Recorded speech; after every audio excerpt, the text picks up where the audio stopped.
The goddess has feet of clay.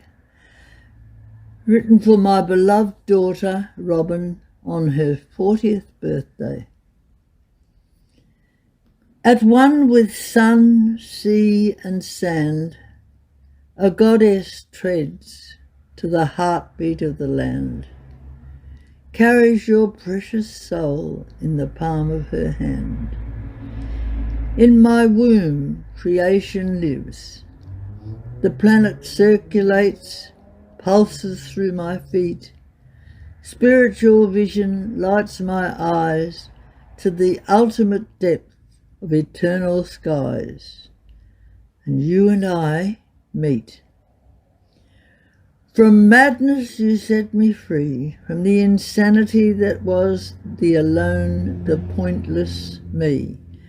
Driven by nonsense needs, on the ownership of material greeds, and petty, petty worries that the daily treadmill feeds. Universe without, universe within. How could they ever call such sacredness original sin? And oh, how can I get it right? Bringing you into the world, showing you the light. Bring brilliant dawn to your day, point to your best way. Dear God, help me, I pray, how I pray. Lost is the goddess of just a mother, struggling through her harshest day. And I sighed and I cried, and oh, how I tried, and they made it so hard, took so much away, made the miracle more war than play, that not floating on goddess feet we had to do in blood and sweat. Thank you for that goddess moment, though I was not then and I am not yet. It was our pinnacle, our bonding secret, the birth of a mother, a love beyond any other. If I ever did right, if you only knew, it was the day that I gave life to you. Sorry I fell from that place, that pedestal of amazing grace, failed so often, many days, in oh so many ways.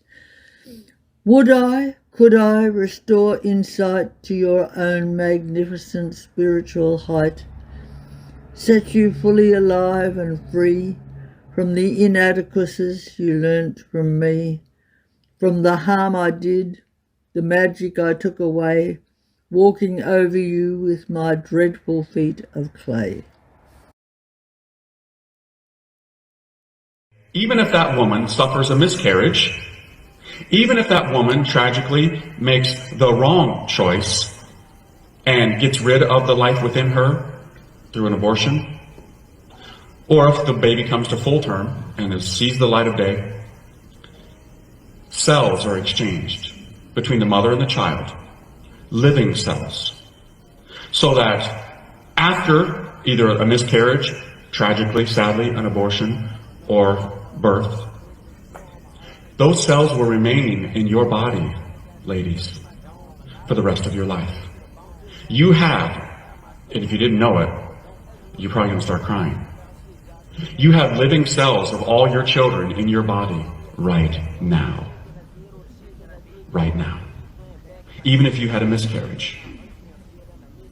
Right now. That's not it. It doesn't end there. That's amazing. But it also happens the other way. That us, all of us, who come from a mother, we have the cells, living cells, of our mothers in us, in our bodies. The scientists were kind of joking around with it, and they said, maybe this will help explain how we always say that mother has some intuition about her children. She always knows when something's not right. You can try and fake. The scientists said it's not that your mother's looking over your shoulder, she's in your shoulder. somehow there's such an intimate bond between a mother and her children that there's this living exchange of cells that happens for the rest of life. And in the life of the mother, scientists discovered that when a woman becomes sick, who has been a mother, they noticed certain clusters of cells from her body going to the ill area in her body. Whatever it was, whatever area, there would be a cluster of cells that would go to this area and would be seeking to make her well, to fight off whether it was a disease, whether it was a sickness, whatever it was. And guess what cells those were? The cells of your children. See, maternity has its blessings. Big time. That's why even at the beginning when Adam and Eve fell, when God says, you will be saved through childbearing, the word saved literally means health. When those cells run to the defense of the mother, even if the child no longer is here on earth through a miscarriage or through an abortion, your child is fighting to save your life in your body. That's amazing. And Andy, reflecting on mothering, and that's what we're about to do. There's a poem here that back in 1990 I wrote this one, The Other Mother. What would you know? My daughter said. The usual one thrown at my head, but there was an afterthought then. After all, you've lost 2 men. With one flick of the tongue, my credibility shot dead. 30 years of business done, of being the manager, the earning one, matron to others, respected, renowned, but in the testing of mother, my examiner frowned. So as a woman, what the hell could I be if I had no man with me?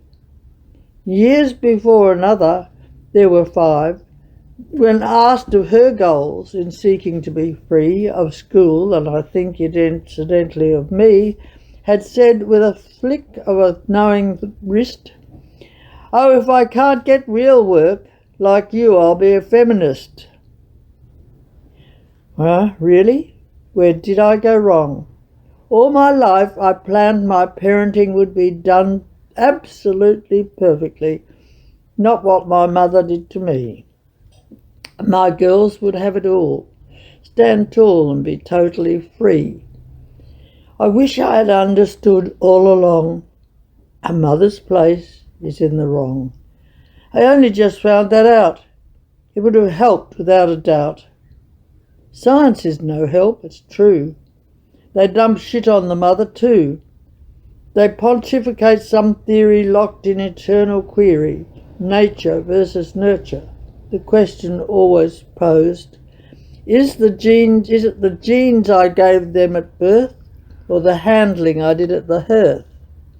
For me, the case is closed.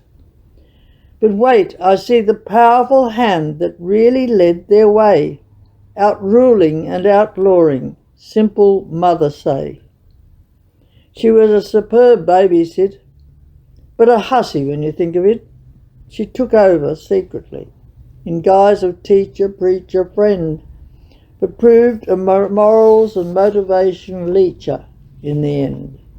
So reliable, cheap and always there, no danger could I see.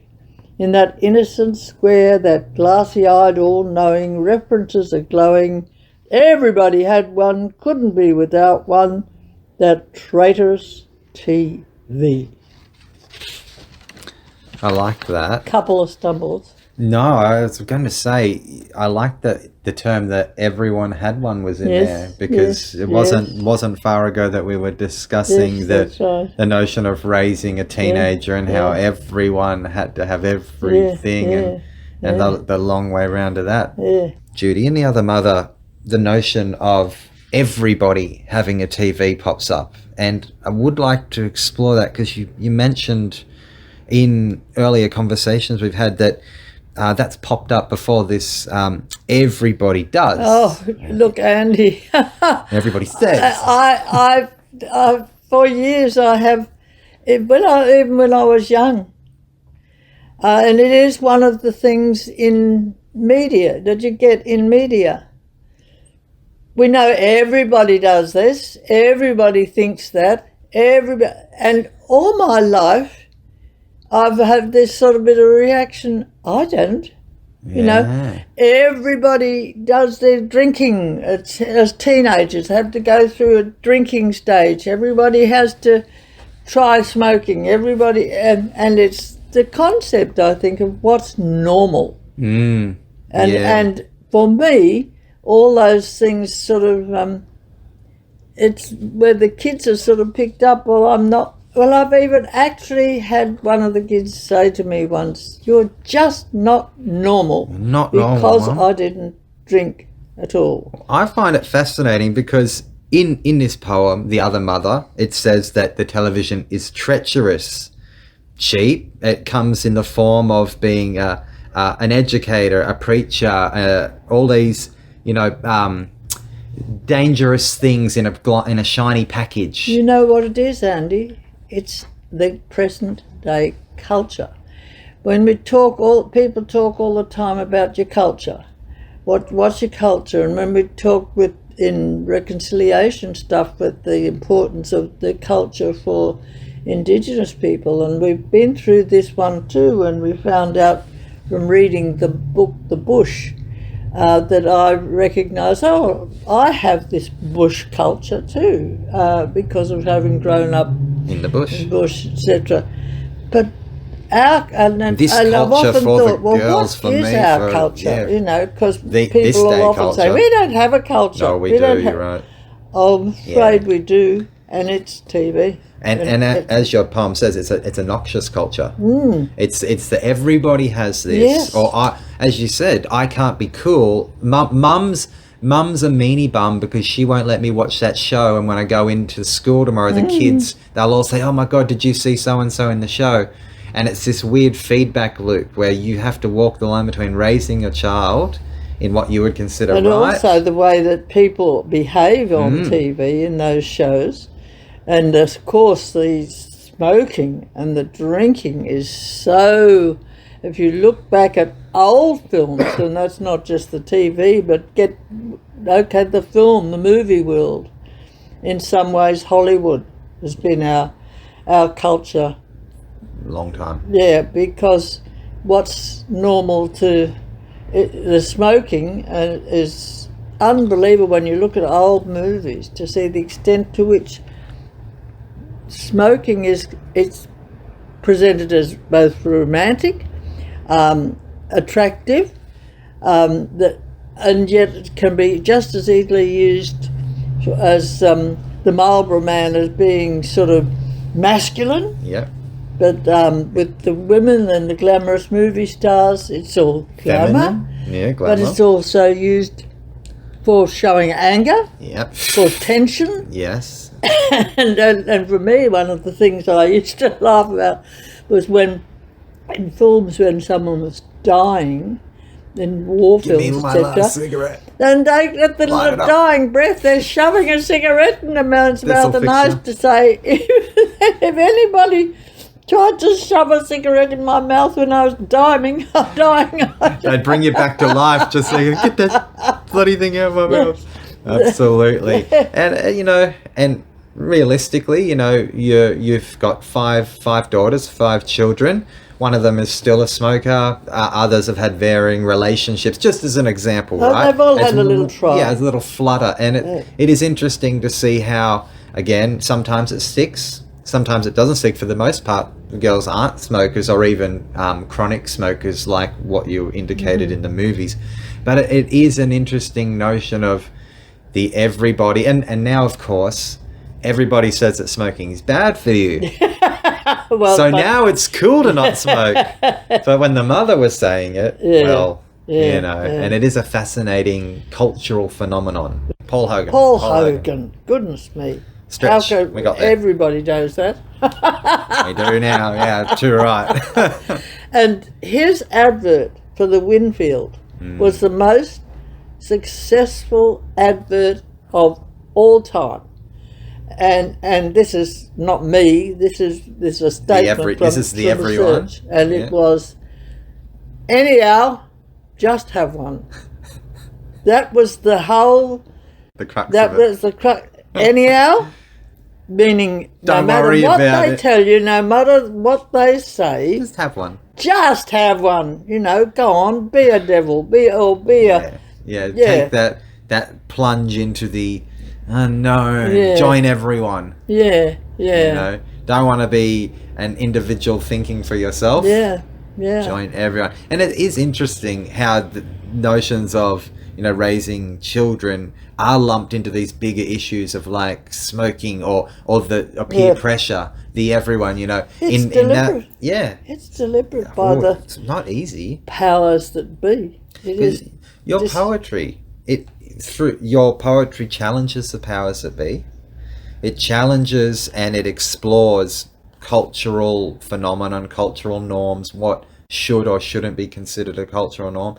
But then other parts of your work really, they cry out in like a mournful sort of wail to the people in your life that you care about, whether it's your daughters or any imparting of wisdom, saying, hey, look at these other things going on. That theme does seem to pop up in and out of your poetry.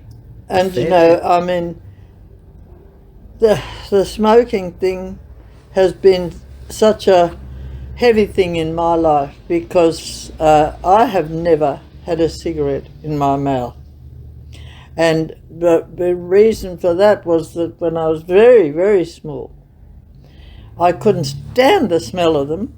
I thought right from then they sickened me.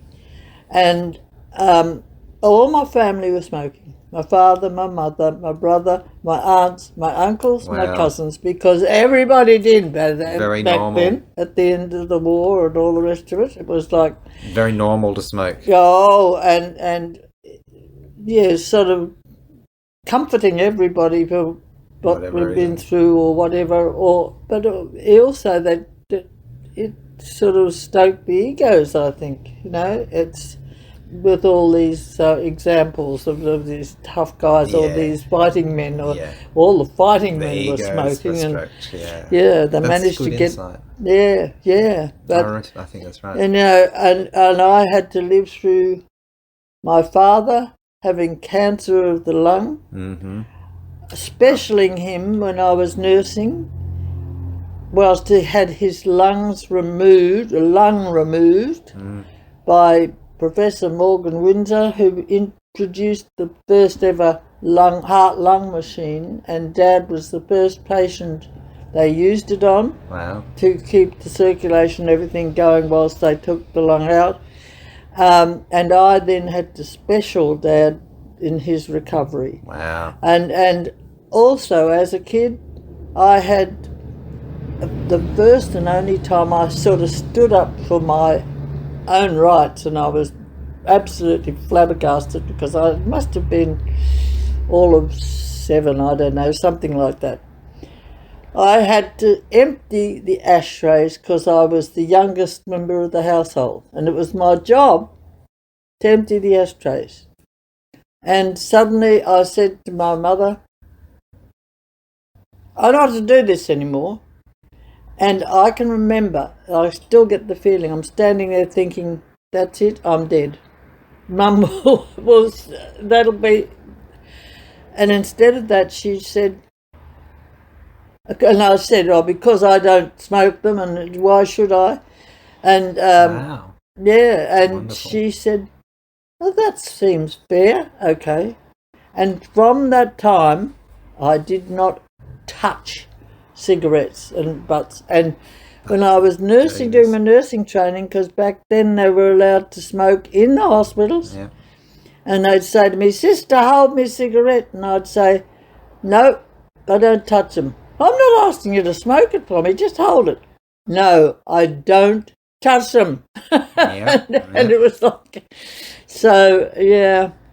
And my brother, of course, smoked and Till he passed. smoked and drank himself to death. It was just my brother and I, and he was 3 years older than me, and he's now been gone for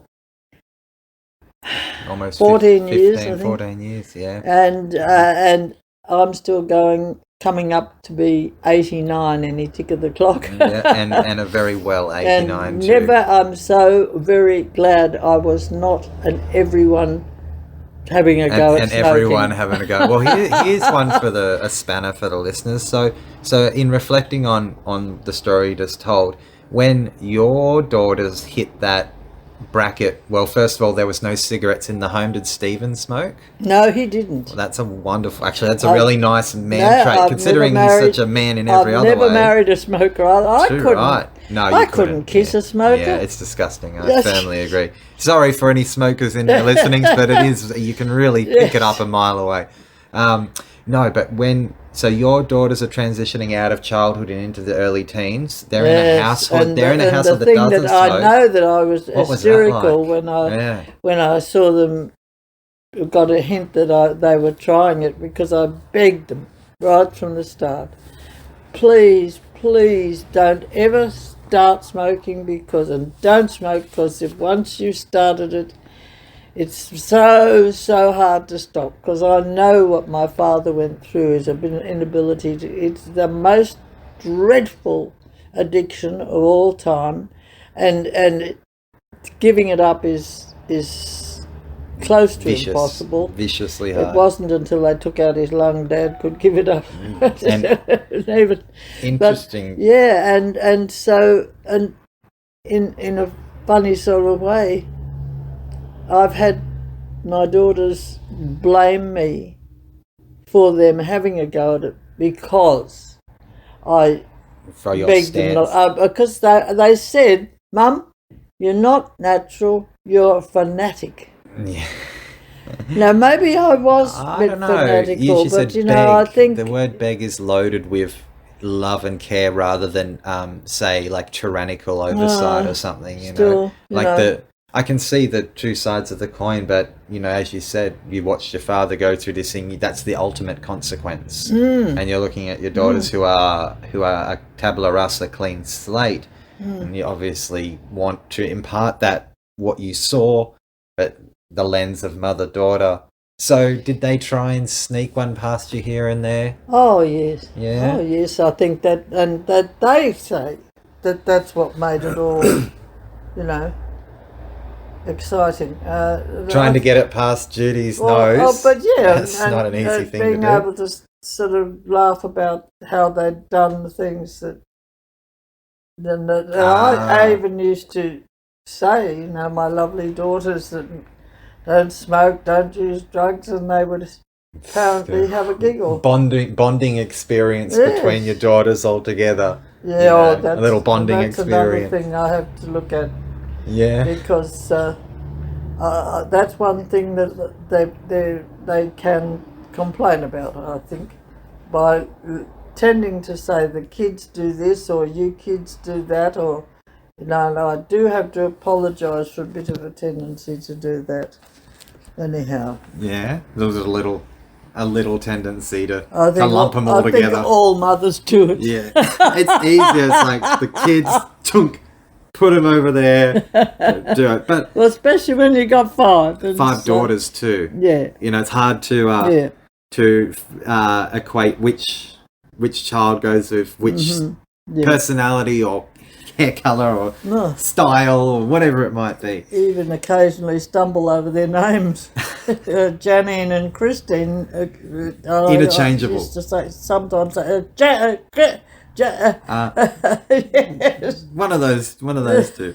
Awesome. I'm glad we captured that bit. And I suppose just off the back of that as well, there is a thread, you know, the not wanting them to sit in front of the television as a corrupting influence, the same as smoking, not so much as health related, but again, a lot of your poetry is critical of thinking about things, thinking about cultural phenomenon Yes. or boxes you've been placed in or labels. And But again, Andy, I have to say that, and that's where she was a great mother, babysit. And I have to say, having been very, very busy woman, I was definitely guilty of letting the kids sit in front of TV without really in any way policing what they were watching. But what I didn't allow is for them to always watch at certain times, regardless of whether it was, whether they should be doing homework or whatever. They must watch these particular things like what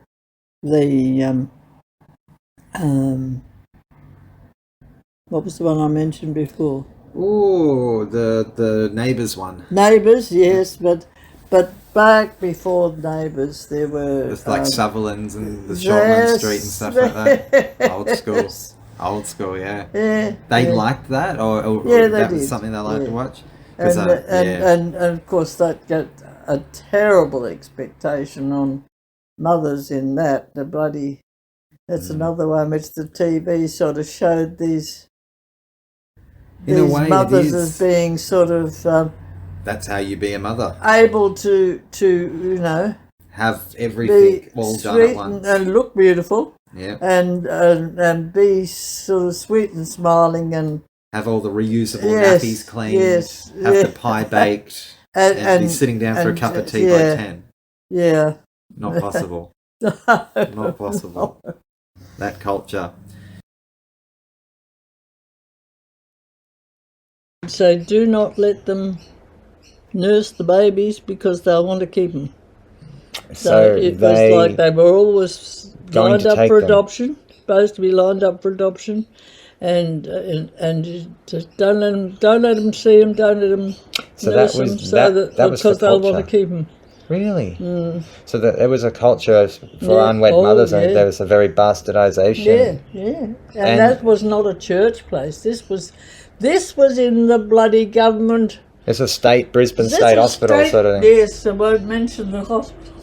Really? So you're a part of the, and you're looking for a place to birth safely, somewhere where you can bring your husband in, and at the same time you've got to sort of navigate these very prickly. And when I went to Canterbury, pregnant and about to have this child, and I had what are they? Not a paediatrician, a gynecologist,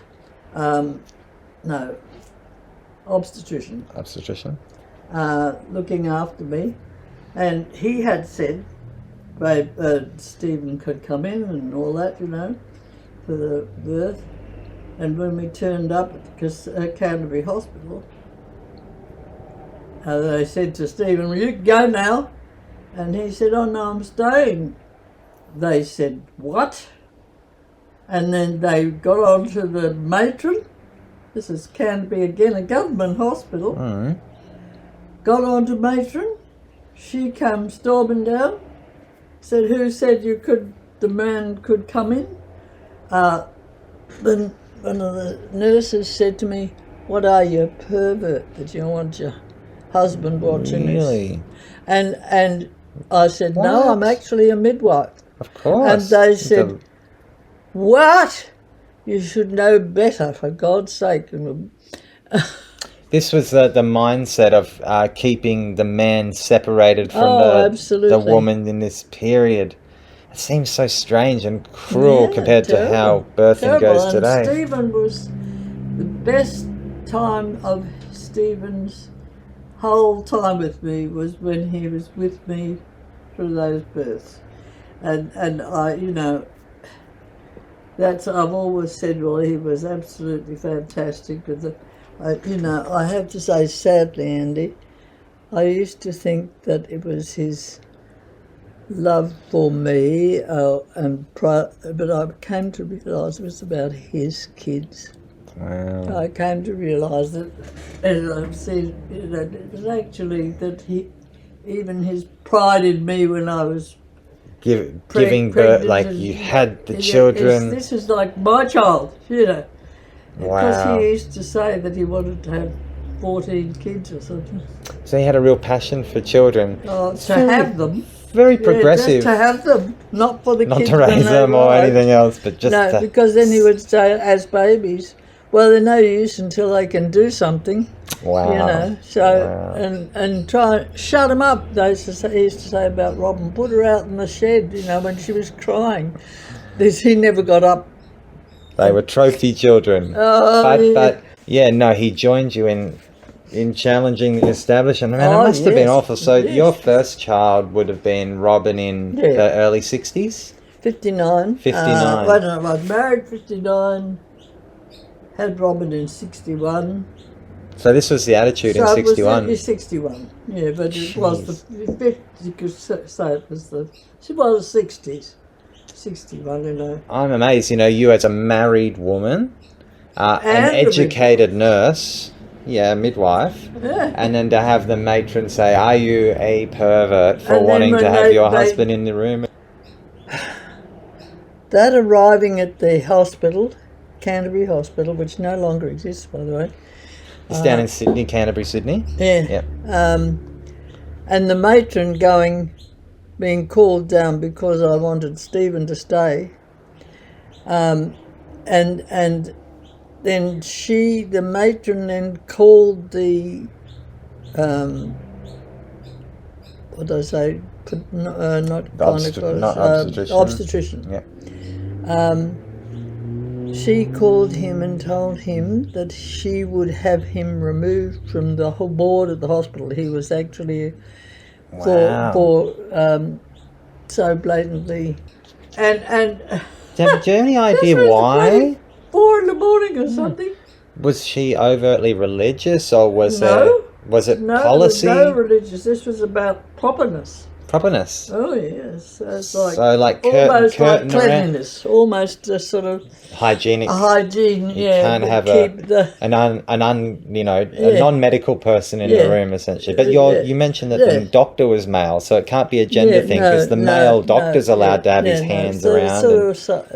Hygiene, so almost a hygiene thing, and.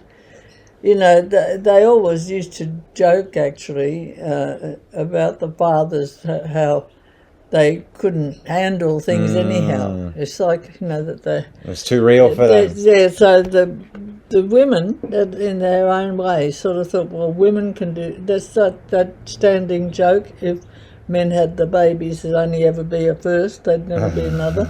Because if they... And they once they see the whole... process, pain of the delivery of the baby, that's not something that they can handle, and so it's almost a reverse. It's one place where a woman can be, so at this time anyway, in early 60s, one place where the women were in command, where because it's a very male orientated world. Very fascinating. You've got a male doctor, but the matron is the boss. I will have you removed from the board. As an obstetrician, he was a specialist. He wasn't just a GP even. He was a specialist. You'd think he would outrank, but no outranking the matron on her ward. With those women. And as you had your 5 daughters, did you notice a change at all? Was this something that got better, a little, or but did you struggle? It was still tough as we went through the find anywhere, and it's it was the coldest night of the year. And the coldest night for 40 years or something. And I was admitted to I think the label was certainly to a theatre instead of and they put me in a cotton gown that ties at the back of the neck, except that they had no tie on the back. And they sat me on this theatre bed type, which the only blanket was pinned up in a sterile sheet, ready for surgical. So I sat up there on that bench with one side of the blanket tucked under one knee and the rest of it round my back and tucked under another knee, and went through that bloody pain sitting up there, and the cold makes pain a whole lot worse, Oh yes. And the sister at the time would come to I had said I didn't want, they wanted to give me pethidine straight away, and I said no, I don't want to have any drugs. Well, don't want to have any drugs. Sure. What are you, like some sort of hippie or something? Yeah. Some rebel. Oh, absolutely. And the sister would come up to the glass door of the theatre and mouth through the door, ready to give up. Really? Ready to give up and have pethidine. As a solution to the cold and the birth. For me was give me pethidine, but if I wasn't far out. That's pretty far out. It was terrible. It was terrible. It almost feels like the process. It's all had an effect on Robin, you know, because she sort of has a terrible awareness of the enmity there was and the anger and enmity and sort of disgrace that there was on, and it's like brutal. They seem to delight in that, you know, I was having a bit of a rough time. Well, you're in a very vulnerable position, having to put all your faith and trust in these virtual strangers, and that they have, as we know, power corrupts in all aspects of life. You could say without a doubt that each of those sisters, because they were in the obstetric or the nursing sister union, professional nursing, because not only the obstetrician or birthing sisters that had to be single, but also all nurses. If you got married when you were nursing back then you had to resign. So a nurse was unable to have a husband. You were supposed to be a little bit like nuns. You got to be single. You were supposed to be. Your whole thing was just nursing, and you know nothing else in your life. So the whole business of not wanting, even this business of not wanting men. Husbands to come in, yes, to come in, because it was a whole rejection of men across the board with all that. That's fascinating. So the only women that would have remain in the job would be spinsters or single women, which obviously had its own connotations in the early 50s and 60s. Are you a lesbian? Are you mentally ill? Sort of bitterness thing. And the bitterness would rise up. Even my God. Yes. So all these movements back then, like Dr. Grantley Decreed, was the one who did the whole thing of natural childbirth, of water birthing, of all that sort of thing, and they were really they were sort of rubbished by the top professionals. The establishment didn't want natural birth because it's very new. So it was a battle all the way through, and that was still the case with basically until I got to maybe having Shelley, the last one in the things were different, but I went to different hospitals for each of them, and to try and find better situations. Better situation. And certainly when it got down to Shelley, it was better. But you've been through it a few times. You've got experience, you know. Yeah, but Stephen he was pretty good. He was just come in. He would do it. He would sit beside the bed on the floor if necessary. Yep. And sort of, I'm not going anywhere. I don't need a chair. Until this baby's born. Really? Yes. That is really nice to hear, because the situation was against you. All the home birthing was pushed by this too. Yeah. Amazing, actually. So my involvement with some of my best friends were home birthers, and they had the doctors going after them, wanting to learn. You mean going after them in a negative way or in an educational way? To try and show that outside of the hospitals, it was so dangerous, and the women, the nurses couldn't cope themselves. They had to, and they were.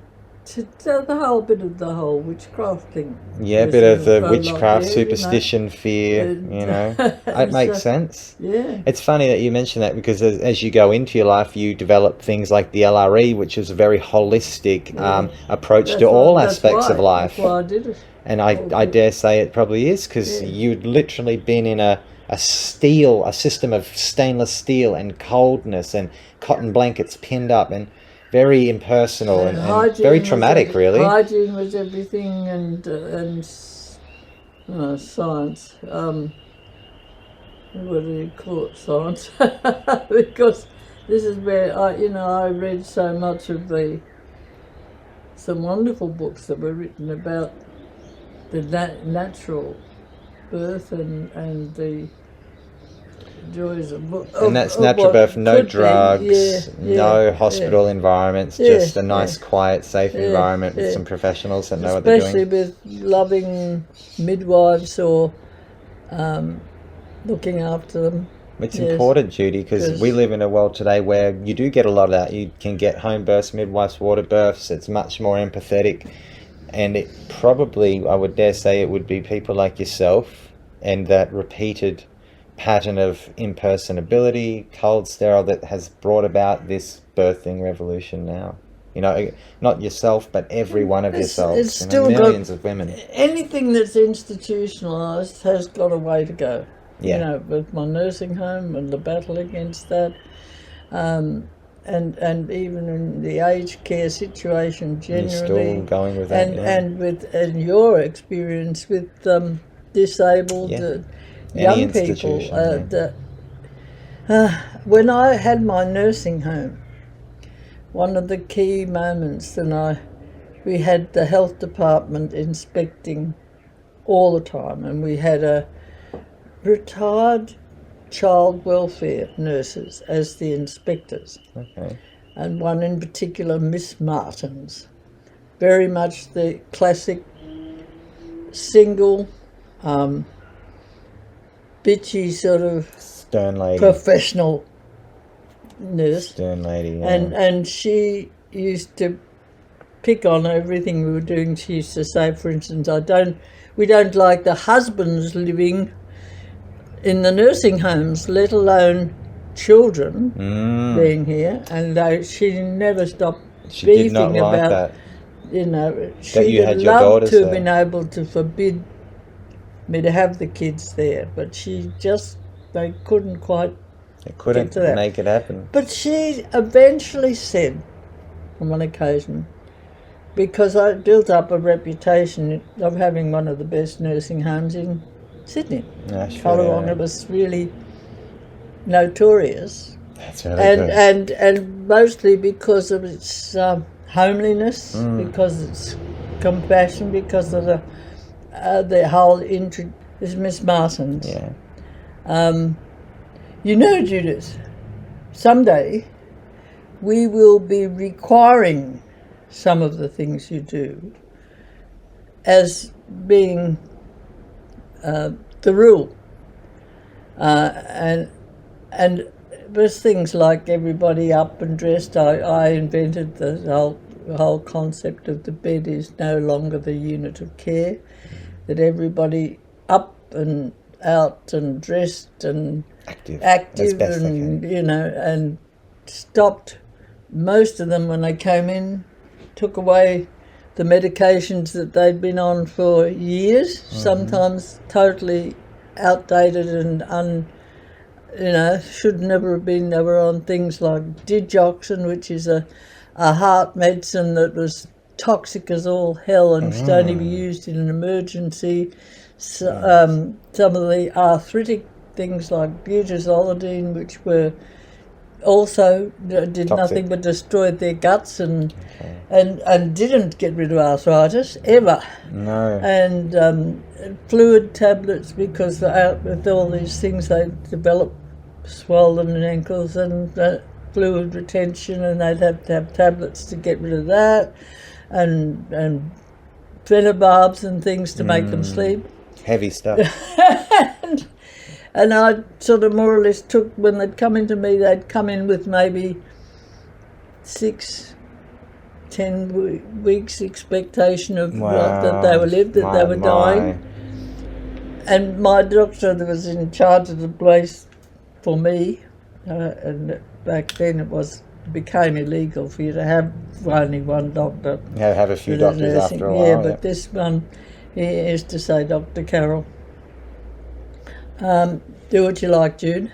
You know what you're doing. Stunning. And so I'd take them off all those medications, get them well fed, well hydrated, couple of good enemas, get the bowels moving, get them up, get them doing things, and miracles happened. And you know that about 50% of my patients, of 40 patients, lasted up to 10 years. That is amazing. Instead of 10 weeks. Amazing. That is so good. And Judy, it just makes me remember that one of our sayings was, it's not the days in your life, it's the life in your days that counts. It's the life in your days that counts. Yeah. It's a beautiful notion, and it fits in well. In a way, they were all being brought back to life. Reinvigorated. Yeah.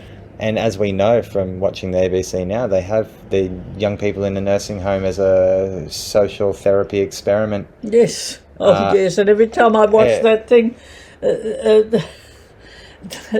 what's it called? I don't know what it's called, but kindergarten first seniors or something. Something like that. Yeah, that's exactly what it's called. And every time this has never been done, I always boil. I think to myself, give me a break. It's just natural. Yep. This is their home. They're not in a hospital. They're in their home. It's their home. And it's going to be their home. And it's totally natural to have the full range of ages and. That's a beautiful sentiment, actually. Yeah. It's a home, not a hospital. Yes, and for instance, with my nurses, no veils, no caps, none of that sort of seniority, bloody thing. No authority in that sense. Yeah, and even comfort, dress uniform if you like, but neat and tidy, but there for the patients, not for some status. Yes, and it's not a status thing. Yeah, and it's anyhow. So when this Miss Martin said that someday that the health department would be enforcing, that was the word she used, enforcing some of these things that you do. It was a big thing for her to say. It's almost like a compliment. But what she doesn't realise, it filled me with terror. Because I realised, oh my God, the only way that bureaucracy can enforce the humanities is with things they can measure, things they can make rules about. So if everybody isn't out of bed by 9 o'clock in the morning, that could be big cross, bad mark. Jeez, if someone didn't have their shoes, they were still getting round in slippers, and bad mark. That is terrifying. Because it steals the essence of what it's about. It really was a big lesson to me, and I see it in this day and age. I see the same thing happening. Bureaucracy, rules and regulations, trying to control the humanities, the empathy, the reason why someone does something. Yes. It's like the soul's being taken away. All the health things and all the... In all of those things. Yes. Oh, I think that's actually beautiful wisdom, actually. Well, from someone who's seen the journey. Learning. If I had a learning at all, it was that. Wow. And it learned the very hard way. And I actually, with the book here, we're talking about this whole nursing home thing, all caught up into the midwifery and but it's all part of the same. It all intertwines. It does, right. And it's all been part of my journey of learning. And now you're an elderly person. Things, yeah. You're all three of the things. Yeah, and here I am. I find myself in this day and age. One of the tragedies is having put so much of my life into producing something special in the nursing home world that I now myself am terrified to go into a nursing home and or a hospital, and that's shocking to me. That is shocking. That the ultimate thing now to feel would be fear. Yes, rather than anything else. Wow, it is a glaring omission as to the situation of bureaucracy and of institutions, nursing homes, care homes.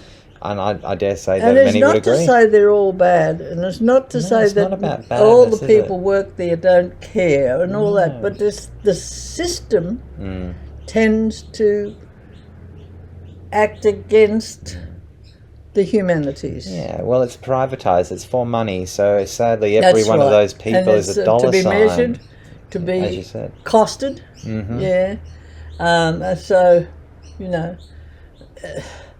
Fascinating. Anyhow, this has all started with talking about having my children. Well, yeah, having the children in the home. I suppose having the children born, but then having them in the home as well as the whole journey. Well, that's the best part. We can chop and cut and change it to get the story narrative-wise. And of course, when it comes to my children, well, Robin, of course, being the first, she, in some ways, copped the worst.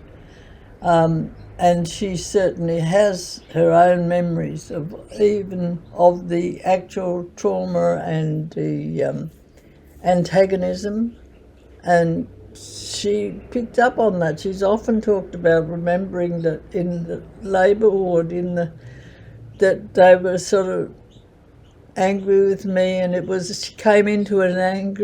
picked up that she came into an angry world somehow. That's amazing. That is amazing. And that's one of the things you do learn about. If I've learned anything by having children, probably the number one thing is that thinking that you are totally responsible for or able to create these children is to deny, first and foremost, that each of them already has an amazing degree of personality, and you look at the whole thing. I looked at one stage in the same days when I was saying, I don't know, these 5 kids I've got, and they're all so different, and yet they've been born to the same parents and raised in the same situation, and I looked into the whole astrology thing, and to my amazement, I found that both my husband, who was an Aries, me, who was a Libran,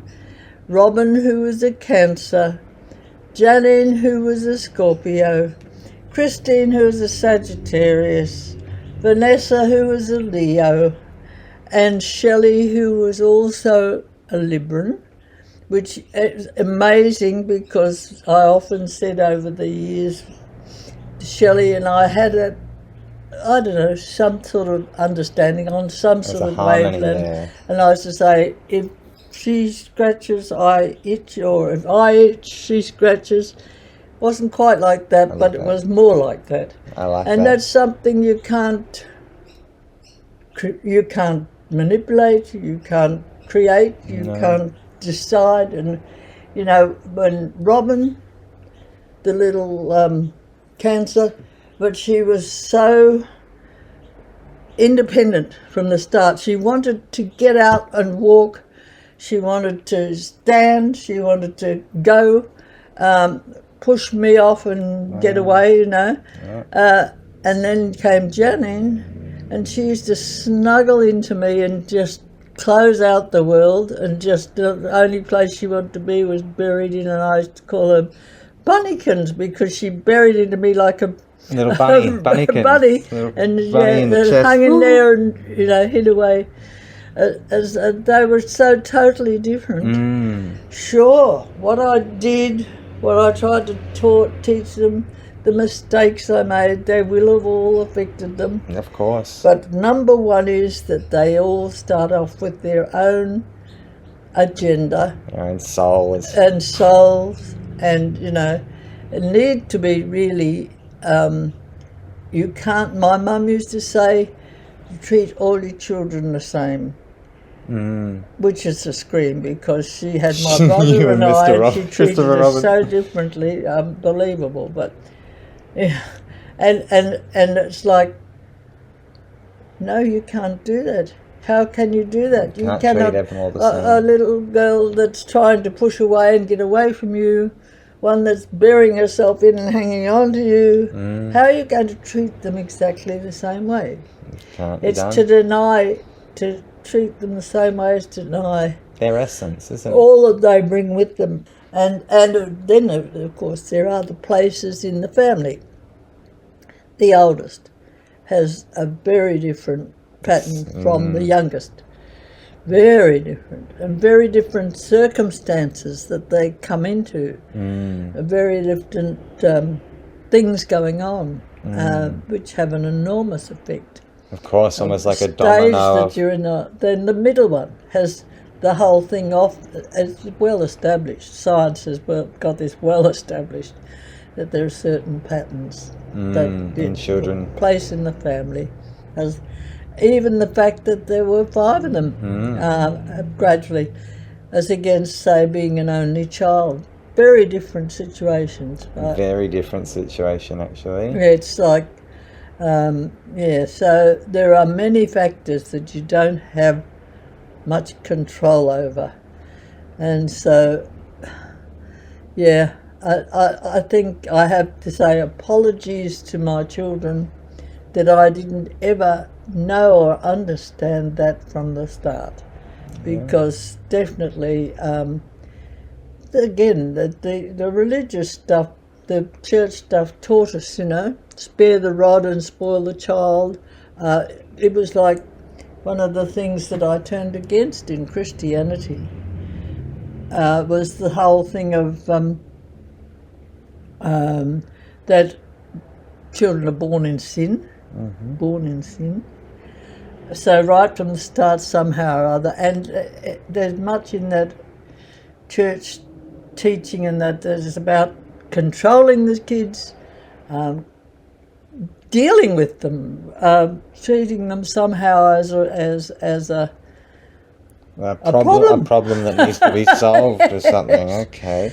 As against what I came in this journey to Baha'i teachings, when I came late in life to teaching kids, the Baha'i, and the wonderful saying that Baha'u'llah gave us: regard man as a mine, rich in gems of inestimable value. Education alone can reveal its treasures and enable mankind to benefit therefrom. And it's like that whole thing of, if I'd only been taught the concept of what a gem has come into your hands, and all you've got to do is maybe polish the gem, but by gently and by example, of course. And I want to apologise to my beautiful daughters that I never realised, and what beautiful gems they were, and indeed they were. Oh yes, and the kids, I mean, do you feel they in benefited? some ways they feel that they've had it hard being raised in a nursing home, and when people probably think, oh yes, that must have been disgusting, but there were lots of wonderful things about it. They had 40 sort of grandmas, and can you imagine how the patients all doted on them? I can imagine. Can you imagine how the staff doted on them? Yes, I can. They would never be walking around that place and not, wouldn't be bored. Find someone. What do you want? What are you looking for? It's when the children were being raised and the nursing homes. So just as a timeline, just to let our listeners know on a timeline, was the nursing home until the children were 18, or did you move on from that experience? We actually went to the country when Robin that's the oldest, was 15. 15. And so the others were consecutively year by year down. 15 down but also 7 Vanessa and 9. Shelley were much later, because you see there was a gap. Like first we had Robin 60, Janine 61, Chrissy 62. This is busy. Then there's a gap of about 5 years to Vanessa. What was the in pill the gap? came out. The pill came out at that time. Wow, there you go. That is amazing. Yes. It's like and then, living history then right there. Then again from Vanessa to Shelley, there's about 5 years. Which has Which influenced meant a lot of that women when these we days. came up here, away from the city, away from the nursing home and all that, the kids were, again, all Country at very change. different ages, so had very different appeal. For of me, course. I feel taking Robin at a high 15, school yeah, age would have been and like plonking that. her down in a strange. We took them to get away from the drugs and the city. evils of the city. It is pretty gross. And you I know hear where we settled? At the pocket. bloody Gold Coast. No, At Mullumbimby. Robin went to Mullumbimby School. Wow. And home Very of, trendy now. home you know. of all the. It's a hippie zone. And she was offered drugs and Oh dear. sex and whatever Easy when she as a- first met the. Dear, oh dear. The kids immediately saw drugs and stuff Hippie. that they'd never seen in the city. Really? Yeah. That was a total reversal. Oh, You did not yes. anticipate that. So Yes. surprised by that. I must say that that's a bit of a mark of history for Robin too, to say, you know, because Mullumbimby is one of those places where celebrities live now and Yeah, stuff. It's like yeah. a real big Oh, deal yeah, place. Yeah. And you know, it was just a little country pocket. Yeah. And yeah. I guess And the pocket school was opposite our property on the pocket, so it still is. So the other kids went to that Lovely. tiny little school across the road where I used to go and do all the mother type things. And So they got a bit of both worlds. Yeah. I feel like that's a pretty lucky way to be Yeah. raised. But even that in itself, for Robin going straight into high school and the really tough things at a time when she herself, like she didn't have her period yet. And they gave her hell about that, believe it or not. I would believe it because Yeah. bullying and peer pressure is huge in Oh, schools, and yeah, if it was in the hospital when the matrons were bullying you, and that was the culture of the time, it's not a big stretch to think that teachers or students would also be incredibly cruel. Yeah. But do you feel it was a good change bringing the kids up here? Oh yes, and they had many things at the farm, their horses and riding and pony club and all of that, but Which they still carry to they this day. love, You know, some of your daughters yeah, still yeah, have yeah, that skill yeah, to this day. yes. It's a life-saving But skill. then there were problems of another kind, but still, you know. Isolation, Yeah, but it's education, like that. but the social issues do come into it, in spite of what your own personal. Well, that's right. You're a beliefs mother, might and be. you have a great set of ethics. You're a good-hearted person. Well- How does someone like yourself manage to herd 5 kittens through a maze of things like Mullumbimby and cities and teenagehood? And, Not easy. No. It was not easy. and yeah, that's a whole nother story in a way. But at least it planted in terms of the children, and talking about the children, which is what I want to get to, which were the most wonderful things in my life, and are, and will always be, and all of them, and that first birth, for all the agony and the stuff we went through, that moment when they put that child in my arms, never felt anything to equal that in any other experience. You know, it is a sense of total fulfillment of my womanness, and my mum used to say, you know, eventually when you have your children, then you'll feel worthwhile and satisfied. Well, something was satisfied by it, but it didn't totally satisfy any need for self-esteem or sense of It was deeper than that. achievement, but it was the most precious moment of my life. And that's one of the things, for instance, your first birth, Andy. It can never be the next one. Certainly they were all wonderful, but it's like your first kiss, I guess, or your first course. anything. First anything. Yeah, it's just can't be equaled by. This great mountain that you've Yeah. climbed, and then you've reached the Yeah. summit of this Yes, experience. Yes.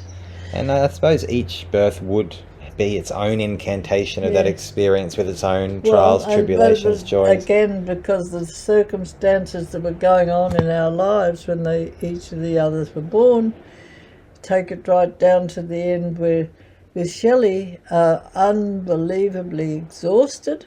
Wow. With all these years of running a nursing home and having these children, and for goodness sake, people talk in this day and age about having puerperal insanity or sickness from birth traumas, etc. Yes, and they talk about it when they've had one child, and it's like I look back now and think, I wonder how much of the insanity I was living through by the time I got to poor Shelley. Yeah.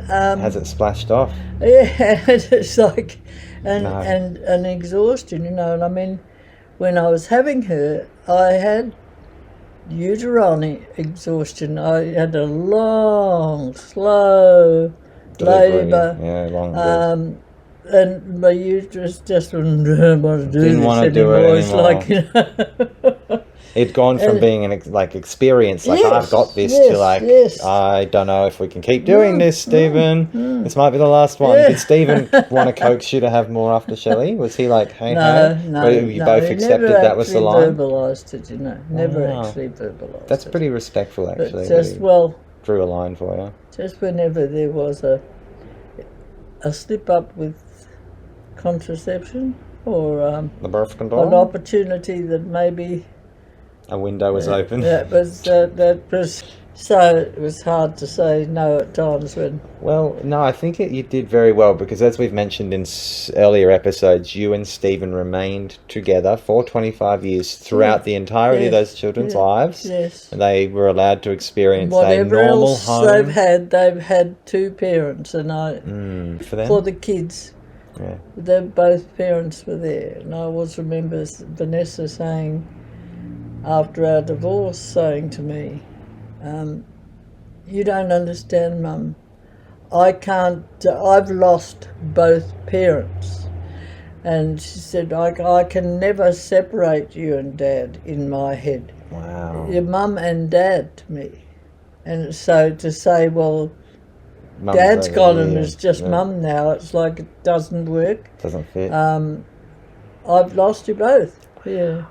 So don't identify you on your own. It's just... There was an adjustment that was period. a great insight by that one, Vanessa. Yeah. I think it's quite nice though as well. It has like a little bit of like, you guys must have did a very good job for them to see you that way, I don't think we Mum did, and Dad, but this safety, I don't this think strength. anyone can probably look back and say, well, we're good parents. Oh my goodness. I don't know. I've met your daughters and I think they're good people. My daughters there's some are good pretty people, crap people in the world. Some of that's probably in spite of in spite of their raising. I don't know. A little bit of the star sign, a little bit of the raising, a little bit of nursing home, a little bit of this. How do you make? You got to break some eggs to make a pancake. Yes. That's how it goes. Or as Dr. Phil always says, no matter how thin you make a pancake, it's flat on both sides. Yes. Passing on. Oh, you birth them, and you bear them, and you feed and you prepare them for a sacrificial journey known as life. You care for them, share with them, try so hard to be there for them through the ups and downs, the victories and the strife. You ache when they reject you, smile when they protect you, dodge it when they dump on you each day. But they can never understand you. Old fool, they'll likely brand you. What would you know? They will taunt at the wisdom that you flaunt, and you're picking on them when you talk that way, and insist on interfering with their play. But you know that with your passing, they will weep and then start asking why they never thought to notice who you were. Their own young bring them pain. Life will echo back again, and memories and wiser thoughts will stir. In this sentimental phase, they might even sing your praise. A good parent they might grudgingly confer.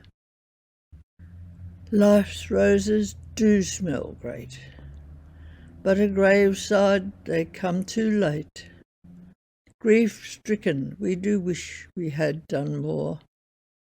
But through death's backward haze, if we too direct our gaze, we'll see the mother that we never really knew before.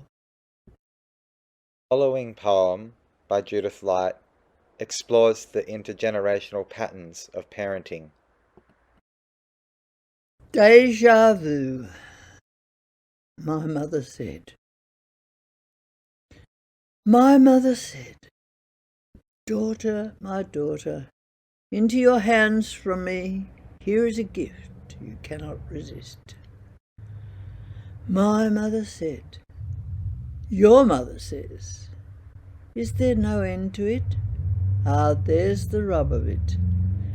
When will my mother ever be done? My mother said, your mother says, the echo goes on.